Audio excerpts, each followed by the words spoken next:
I watched the funeral, and I started to notice something. I was thinking, this isn't the normal response to the death of a man, even a great man. No, this was bigger. The movement itself was in denial. We were all lost, clinging to rage and hollow promises, but we'd been beaten. The president tried to make it a patriotic day. Tucker Carlson told this Jesus story, proving people grieve in different ways. And I can just sort of picture the scene in a lamplit room with a bunch of guys sitting around eating hummus, thinking about what do we do about this guy telling the truth about us? We must make him stop talking. And there's always one guy with the bright idea, and I can just hear him say, I've got an idea, why don't we just kill him? That'll shut him up. That'll fix the problem. Stephen Miller did what he could to resuscitate the movement. You are nothing. You are wickedness, you are jealousy, you are envy, you are hatred. You are nothing. You thought you could kill Charlie Kirk? You have made him immortal. But the movement has lost a leg. The feeling is hopeless. Who will replace Charlie Kirk? How are we going to get to the promised land now? Is there anyone out there with the skill to encode the young automatons with the ideals of the party, or is this the end? Tell you what, it's not going to be J.D. Vance, that's for sure. He's too old and too goofy. Tucker Carlson, too old and too goofy. Donald Trump Jr., too old and too goofy. Alex Jones said he would do it, but nobody wants him to. There's Tim Pool, but kids don't want to be Tim Pool when they grow up. There's this young buckaroo, but this is a kid, not a killer. There really is just one man that might have that certain stuff, that it factor, who can fill Charlie's shoes, and it's Nicholas J. Fuentes. And reality says you're not racist enough. But there are a few impediments. You might call them personality flaws or tics that will prevent Nick from becoming the new prince of the mainstream far right. I think the Holocaust is exaggerated. I don't hate Hitler. I think there's a Jewish conspiracy. I believe in race realism. I'm really just like cards on the table. I'm like, I was at the Capitol. I was at Charlottesville. And he also does this all the time. White ass nigga going hard as fuck. Nick's declassified nigger survival guy. Talk about like nigger rich. Like, and he's a devout Catholic, but he's got this going on. Like, I fucking hate women. Like, I just do. It's not a joke. And this isn't gonna work in conservative or Catholic circles. Marriage is an important part of getting ahead. Lets people know you're not a homo. This is where mentor and capitalist Patrick Bet-David comes into play. Nah, I'm a leader. I'm a leader amongst leaders. The leader's leader had Nick on his show the day after the Charlie Kirk memorial, and it became clear to me that Bet-David thinks Nick could be the next guy. Why would you put Nick Fuentes on your podcast? Why would you do that? I'll talk to anybody. And the reason why I wanted to speak to him is because this interview happened the day after me leaving Charlie Kirk's memorial. Charlie was 31.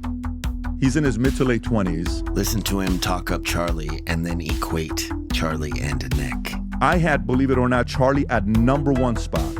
He's my #1 draft pick. If I'm building a super team, he's my #1 guy. No one was above Charlie. The way I look at you and the way I look at Charlie is one of my kids is probably going to pursue this route, and he's going to go into politics. And I think you have an opportunity to mentor them. Now for me, I'm pretty doubtful. I mean, listen to this. We also like to say, serves you right, you trusted a Jew. Or maybe the time for that is over. Maybe the time is for the red Ku Klux Klan cape to come on. Maybe it's time to go full yay. Maybe it's just time for the full robes to come on. Hey, that doesn't sound like money and power to me. How exactly does this help the movement? That sounds like juvenile jokes and weakness. But then again, Patrick Bet-David is worth $500 million, and he's a self-made man, and he has a successful podcast, and I'm just a piece of shit nobody. So who am I to argue? So anyways, Bet-David's plan is to convince Nick to stop saying the N-word, cool it with the Jewish conspiracy stuff, and recognize that him and Charlie are like 80 or 90% the same guy. Maybe you and Charlie, 90%, I don't know, 80, 90%, you were on the same page. Okay, let's start with the N-word. When you use those words, you get an average person to question your intelligence. And you don't need to do that. You're above that. I'm still a nigga. Still a nigga. I'll stop saying it when I'm no longer a nigga. All I'm saying is, pump the brakes a little bit. Now I gotta say, early in the discussion, Nick does something that, in my opinion, disqualifies him as a big leaguer. He starts giving his backstory, something about a feud with Ben Shapiro, and there was this girl who broke his heart and converted to Judaism, and she married a Jew, and that's why he's a pro-Hitler guy now or something. And it's a snooze because everybody's got a story, and nobody cares how you got here. So Bet David tries to hit the fast forward button, and Nick goes, wait, hold up, let's double back so I can tell you this story about me getting caught saying something racist on a hidden camera like 10 years ago. Would you say that me having sex with my dog is the same thing as me having sex with a black man? No. But they would both be degenerate. Oh! Now, why on earth would he bring this video up? This is not the kind of thing a pro brings up. It's like he doesn't understand that some of the things he believes will hurt his reputation. The obvious move here is to pretend it never happened. If someone does bring it up, then you can play the victim, or you can call it a hoax. Or better yet, you cannot address it at all and instead attack the person in the video and the person who brought up the video. Really, you should do all three, but you should never bring up something like this just so you can cry that you were the victim. We're in a private conversation. A girl takes her phone out, starts secretly recording and says, is having sex with a black man the same as having sex with a dog? Did you know she was doing that or no? I didn't know she was. Oh, okay. Yeah. Well, listen. Yeah, you but gotta, what is that to you? That's a setup. Nick. Now he's given Bet David no choice. He has to call it racist, and Nick has to agree, or we're done here. And admitting you're a racist isn't good for the movement. That's kind of racist. I agree. Okay. And then it gets worse. Nick starts crying about, what about Ben Shapiro? What about this Ben Shapiro blog from 2003 that no one gives a shit about? Nick's like, Ben said Israel should kick out all the Arabs, and that's racist too. And Bet David has to jump in and shut it down and explain it to him like he's a child. So in 03, how pro-Israel were we in 03 in America? Very pro. Okay, so this is a probably a 80% agreed message in 2003. Mm-hmm. You know what I'm saying? Yeah. So I'm just trying to time the temperature of when it was written. Like if he wrote this today, I am sure it's not going to be 80% support that he's going to get. Bet David is saying Shapiro was smart enough to know the climate and his audience, and he's kind of talking down to Nick because he is surprised Nick doesn't know the basics. As of right now, I gotta say, I don't think Nick is ever gonna get it. He's never gonna understand you have to meet the movement where it is if you want to influence where it's going. Let me show you what Nick needs to be doing. Let's watch Master Charlie Kirk go to work, and keep in mind that Charlie is taking questions, so he's coming up with all of this on the fly. Okay, so first Charlie hits her with a question that he knows can't be answered accurately and succinctly. Black people are only 13% of the population, yet they commit 55% of the murders. Why? She tries to answer and explain that it's complicated, and already she's losing the crowd. Black people tend to be in lower economic statuses because of Charlie seizes the opportunity, sets her up, and crushes her. Because of okay, no, this CRT. is fine. This is great. Basically. So you think that poverty equals crime? I think that it's highly correlated, and there's a lot of studies This is where on we that. disagree. What an insult to the working poor of this why do you country. think- That's a master stroke. Now she's the piece of shit. Even though she never said that the working poor are criminal by nature, to the target audience, it seems like she did. This is how it's done. She brings up the true fact that poverty does strongly correlate with crime across all races, and that hurts Charlie's point. So he misrepresents her and attacks her. It's beautiful. Now Charlie does what Charlie did best. He makes the complicated simple. So this why do you country. think black people commit more Well, crime, first of Charlie all, Kirk? so how? Let me ask you a question as No, my answer it. Go on. What percentage of blacks have a father around when they're raised? I'm not sure. 20%. So that's why you 80% of think it blacks is. do not have a stable father around. It is the most predictable way to end up in prison, end up as a murderer or a criminal. And why It's do not a you think that's racism a problem? It's not a white supremacy problem. It's a fact that black fathers impregnate women and they don't stay around with the women And that they have why- impregnated. And that's a massive overstatement, but exaggerating statistics is how you play this game. According to the most recent census data, the percent of black children living in a single-parent household is around 66%. And that doesn't exactly mean that the dads aren't around. In fact, a few 100,000 of those single parents are dads, not moms. Plus, there are factors like dads who live outside the house but who still provide a reliable, stable role model, and families who live together but make it look like the mom lives alone so they qualify for more benefits. And all these numbers are still bad, but they don't pop like like saying 80% of black men abandon their kids. Also, can you imagine what would have happened if Charlie would have broke it down like that? That's way too much information for his target audience to take in one shot. They would have all glazed over and maybe wandered off. Bottom line, he did what he had to do to be convincing, and once the fake stats are implanted, it's easy for the master to make his point. Dude, it's culture. It's accepted in the black community. Blacks are all deadbeat dads, and the culture is accepting of this, and that's why they're all criminals. Now, do you see how simple it is? And you might be asking yourself, is it factors like redlining, unequal school funding, segregation, discrimination, and intergenerational poverty that have led to so many single-parent black households? Hell no. It's affirmative action, welfare, and rap music. I don't think that songs that are talking about like glorifying wet female genitalia is exactly, I don't know which one wrote that song. And now we start to understand why the president and half his cabinet spoke at this man's funeral. Charlie never used racist buzzwords or said anything that was bad for the movement because he was a man who understood it was his calling to do something greater than make shit posters giggle. So now let's watch Nick make a point in the same realm. You look around at blacks in America today, and what are they synonymous with? Like it or don't like it, they're synonymous with indolence, laziness. They don't work hard. They don't do things right. They have no respect for standards. They're not polite. They're inconsiderate. They're indecent. Like that is the stereotype of black people.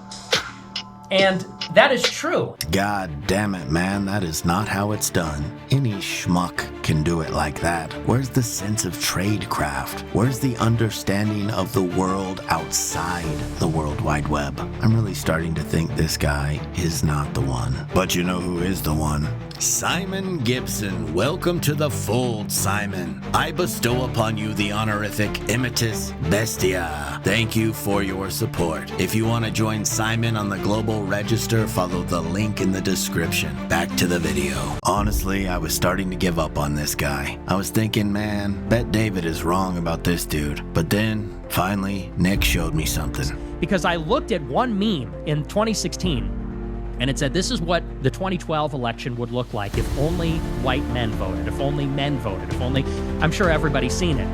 And what became clear is that if only non-white people are voting, the country, they vote 90% left. Blacks voted 97% for Obama in 2008, in 2012. If immigration is making the country less white, and if non-white people only vote Democrat, Asians like 75%, Hispanics at that time 70%, blacks 90%, I said it's clear where the country's going to go, what direction this is headed in. I said so. And the reason this is happening is because these people aren't assimilating. Listen to him preach that great replacement gospel. Now I'm starting to see the Charlie Kirk connection here a little bit. And I can tell that that is one of Nick's go-to talking points, and I bet you money that that has convinced thousands of kids there is an immigrant invasion. I'd say that was, what, easy A+ on delivery. But I do have just one little note for Nick. He said he got it from a meme. You should definitely not say your source is a meme. If you don't say where you got it from, your target audience will just assume it's from somewhere reliable. But the rest was perfect, bro. The real number is 80% of non-whites voted for Obama, but what's 10% when you're trying to sell, right? And I bet most of you missed it, but my favorite part is he throws in blacks with the group that is voting Democrat because they aren't assimilating. And that is a master stroke.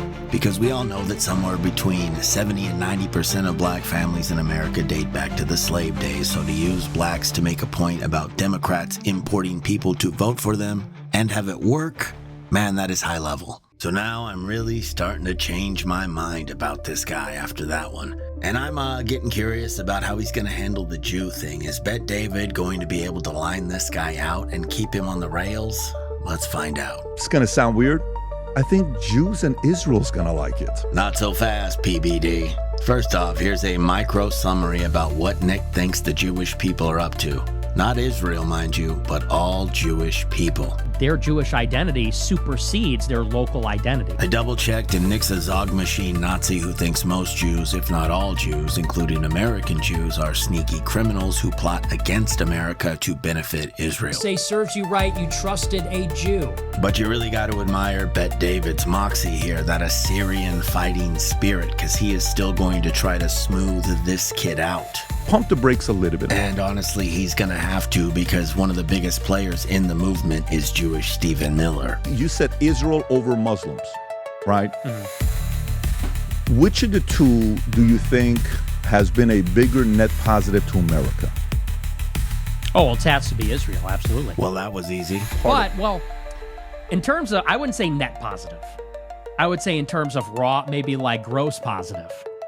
Because they've had a lot of contributions, culturally, and even, in terms of art, literature, music, also scientifically. But it's difficult to say on net, because I also think that there's quite a bit of a detriment. I think that the melting pot comes from the Jewish community. What do you mean by that? The idea of the melting pot, that comes from a Jewish playwright. Never mind. It looks like his point is American Jews did a lot of good things. They cured polio. That was nice. They also led the American labor revolution, which elevated exploited workers out of poverty by organizing labor unions and fighting for worker protections. But one of them advocated for America to be welcoming to foreigners in a 1908 play about Russian Jew immigration. And in that play, he used the term melting pot, and that term caught on. So I guess that means they're all trying to destroy America or something. And it's also really hard to make the point that Jews haven't assimilated and that they're all Israel first, when American Jews' opinions mostly match the majority opinion within the American political party they identify with, meaning Jewish Republicans are more likely to be pro-Israel and Jewish Democrats are more likely to be pro-Palestine. Okay, I'm back to doubtful, but Bet David keeps selling. To me, when I think about Jews, I think about Mormons, I think about Scientologists. Nick has to concede that the way American Jews take care of their own is a lot like the way American Italians take care of their own. And Nick's Italian. He's also Irish too, which is going to matter in just 1 minute here. But anyways, his final point is that Italians have assimilated into American culture and Jews have not. They're like, what are Italian immigrants doing here? You guys are becoming too much power in New York. We're not happy about this. So there was some of that going on 100 years ago. And that's what I'm saying is that did exist. And then what happened eventually is that Italians assimilated. Eventually, these groups, these ethnic advocacy groups, were broken up. Speaking of ethnic advocacy groups, Nick is a Catholic, and the Catholic Church is the largest ethnic advocacy group in the history of the United States. Nick's point is dog shit. It's typical, but I do like the smooth delivery, and this definitely sounds like another talking point that he has used probably dozens of times to persuade hundreds of automatons into hating Jews. Oh, why is his point not good? Because America absorbed many parts of both the Irish and Italian culture after two mass migration events, especially their religion. They didn't fully assimilate. America met them halfway. Until the mid-1800s, America was a Protestant country with almost no Catholics. Then mass Irish migration, followed by mass Italian migration, brought millions of Catholics to the States. Now over 20% of Americans are Catholic, and there are 20,000 Catholic churches and 6,000 Catholic schools. So it's much more like Irish and Italian immigrants brought with them customs and cultural elements that have been absorbed and have become American culture over time. And not just their religion, there's also Halloween, the nativity scene, St. Patrick's Day parades. They made Easter a big fucking deal. Italian cuisine is everywhere, and so are Irish pubs, and there are many other great examples. So whatever, it's a good sell of a bad point, but it's worthless because it doesn't help the movement, Nick. The movement. And finally, Bet David puts it to him. Your opinion of me. I'm from Iran. Christian guy, mom's a Christian, dad's a Christian, went to Germany, refugee camp, came to the States. Do you think there should be more opportunities of guys like me to end up here? Or do you think it's better off for America to minimize more of me coming to America? I don't have a problem in principle with immigration at all. But if we brought in, let's say, 300,000 people every year that are like you, that are intelligent, that are productive, that are going to be generative, I don't necessarily have a problem with that in and of itself. Oh, and all of a sudden, Nick sounds like a politician trying to corral a few more votes. But I'll promise you this, teenage Patrick Bet David, the Middle Eastern refugee from Iran, is the exact guy that Nick Fuentes is scared to death of. If it would have been Nick's decision at the border, there is zero chance he would have let Bet David in. But of course, he's not going to say that to his face, and I don't even see the point in asking. I'm Middle Eastern, married to a white girl. Oh my God, and he married a white girl? Can you imagine Nick Fuentes seeing this version in this picture of Patrick Bet-David talking to white girls?